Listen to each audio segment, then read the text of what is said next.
all my previous relationships. How many relationships do you think I've been in? All right, let's jump right into some questions. The first question says, "Hey Obio, I'm 18, and after watching In My Own Words, I decided to come out to my family."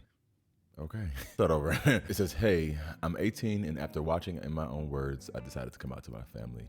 It's just me, my father, and my older sister. I told my father and my sister after a bunch of arguing. He told me I was possessed, then told me I am not gay. Now they both have seemed to forget that I came out, and now it seems like waves have pushed me back while I was navigating through my waters. Do I need to continue to try and come out more, or just give up since they already forgot? Sorry about the grammar, and thank you for being you." First off, huge congrats to you. I know that being 18 comes with a lot, and adding sexuality and what that means for you onto that is a lot. My advice is simple, although I know it's more convoluted than that. Let's say your duty is to be yourself. Kudos if people around you understand and like you for it. And I think we learn to obsess over getting people to get on the winning team, and the winning team being who we are. And I think we've internalized this idea that we have to get everyone to understand us before we can actually give ourselves permission to be us. And that's not true. In this case, it is your family. And I recognize being 18, you are probably still in the home. You probably still rely on them financially. There's a lot of factors here, but you already said your piece. For them to understand would have been cute, but it is not necessary. Your responsibility now is to protect yourself. And hear me clearly, I don't mean protect yourself meaning put armor around you as a person. I more so mean protect your right to be yourself. You already told them who you are. They'll go on their personal journey to figure it out, understand, cope, I don't know, accept, tolerate, whatever that looks like for them. But that is not your journey to embark on with them. This is my personal opinion. I think a lot of us embark on other people's stuff, and I think it blocks us from reaching our full potential because we are so hell-bent on getting the homophobia out of the people around us. So much so that we are tired, and then we end up saying, should I even keep trying? Is this even worth it? In short, or to summarize, you're already killing it. Because at 18, you have decided that who you are is important.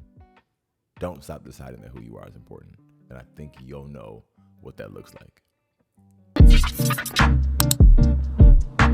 All right, let's do it. I'm Nigerian. I'll prefer to stay anonymous. I like to know how you navigate community as a gay man. How did you make your friends? Did you retain your old friends? How did all of that look like for you? I'm 25 and I had a situation with someone 20 at the time and now 21. And it was difficult connecting with him. I was afraid of our age gap.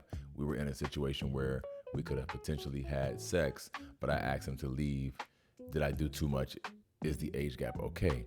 Side quest, I relate with your story of wanting your doll so much. My sister and I were on a summer trip in London, I know that's right, and went for a big shopping before traveling back to Nigeria.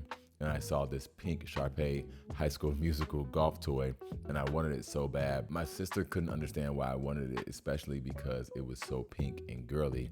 I was like 13 years old. Meanwhile, I still think they don't know I'm queer. Have an amazing day. Kind regards. Was the age gap okay? Transparently, the age gap would have given me pause. So I understand why I gave you pause. I think there's definitely nuance to the personal interaction that you guys had, their maturity, how they showed up in the world. All those factors, I'm sure, contributed to your comfortability with embarking on dating with them in the first place. But I understand some apprehension around the age difference. And I think if you're having to question it, it probably showed up in a way that made you feel like, maybe not. So again, through your question, I think honoring your discomforts with the age gap and setting that boundary was good. Maybe asking him to leave. I'm sure you probably worded it in a more gentle way, I'm hoping. But yeah, setting that boundary, I think was appropriate. To go backwards to your question before this, how did you make friends? And did you retain your old friends? I didn't retain many old friends just because I really am not, this is just Obio. Well, it means dear Obio. But for me, I'm not spending the rest of my comfortability trying to get people to understand me. I just was, and maybe you understood a previous version of me that was hard to let go of. I understand that, but I gotta maneuver. I don't have time. Sorry. There's casualties, there's life stuff. That was a casualty I was willing to undertake.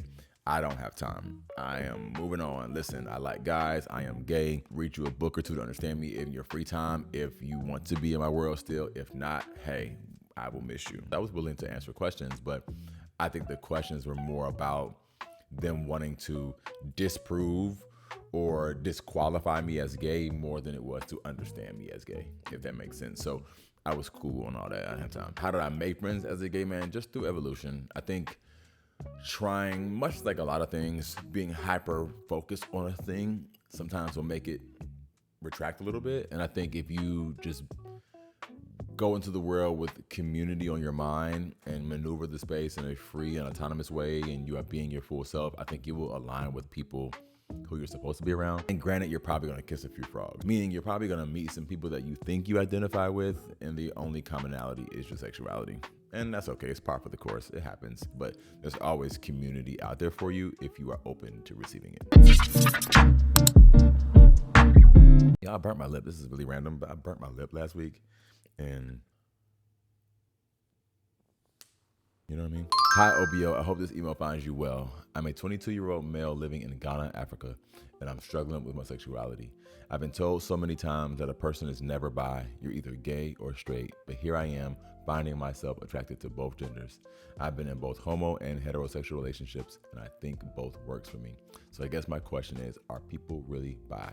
Thank you, have a nice day. In short, yes, people are bi, and it sounds like your people. You like who you like. And I think that the spectrum that we all exist on, if the spectrum is 1 to 10, let's just say, right? Some of us are 9.9, some of us are 0.5, some of us are 5.3, some of us are 4.5, you know? And you don't have to look for other people to qualify who you enjoy. If you find yourself authentically attracted to both genders, then you are authentically attracted to both genders. It's kind of that simple. Not that simple in practice, but that's simple in experience. That's just what it is. And I also think for a lot of us, being gay or straight is easier to digest, so much so that we bully ourselves out of some of our attractions. If you are bi, you'll try your best to disqualify one of those genders. You know, well, okay, I haven't had sex with a girl in 2 years, and I had sex with 2 guys in the past 6 months. So maybe I'm just gay, I'm just trying to pretend. Or, you know, I do like men a little bit, but not really. And girls, you know, they kind of work with my lifestyle. So your men are gone. Don't do that to yourself. If it is authentic, if you truly feel attracted to both genders and they both make you happy and feel safe and you feel comfortable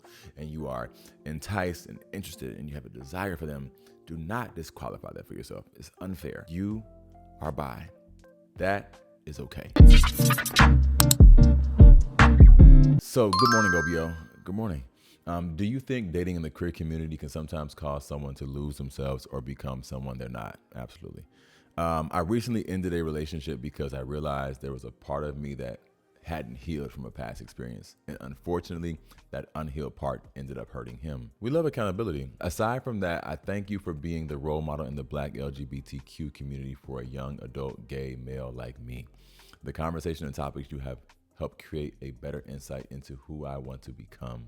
Congratulations on your engagement, and I wish the best for you and your future. God bless. Thanks. Thank you for your kindness. I appreciate that. But yeah, I think definitely you can lose yourself dating, period.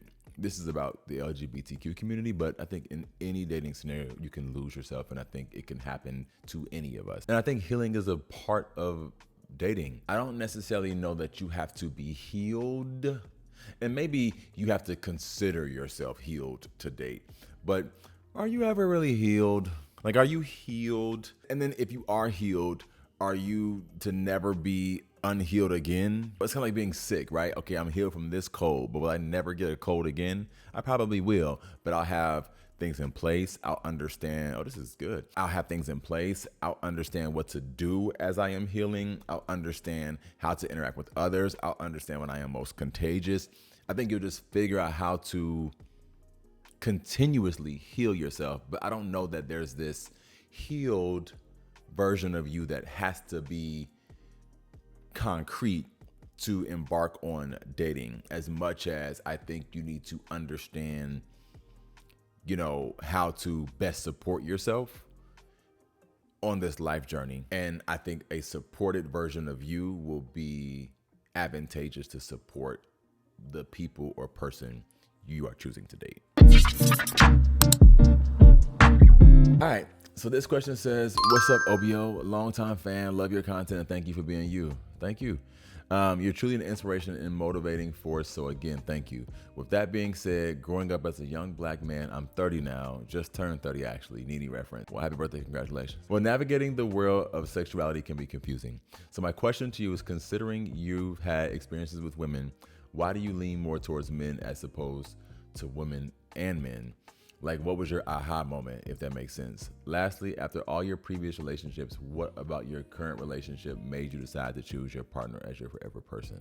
Much appreciation. Hope to hear from you soon. All my previous relationships? How many relationships do you think I've been in? I'll answer your first question first. I don't think that I ever had a authentic desire for women romantically. I think that I was trying to fit in the mold, if you will. And I also think that our minds are really, really powerful, almost to the point where you can kind of tell it to do anything, which can be tricky because on this road to authenticity, you don't want to confuse your ability to adhere to what others want from you with authenticity, your ability to get some sort of confidence from, women desiring you, and you being able to fit into some of these masculinity boxes makes you feel like, I can do this women thing. Maybe I do like women. Women are for me. I understand misogyny. I can also perpetuate it. I must be straight, and that's not always the case. And for me, it was more of a, can I fit into the mold that is set for me, more than it was, I genuinely like women, but oh wait, I like men too. Does that make sense? And as it relates to my previous relationships, I haven't been in that many. And I think a lot of that was because I am so committed to understanding myself.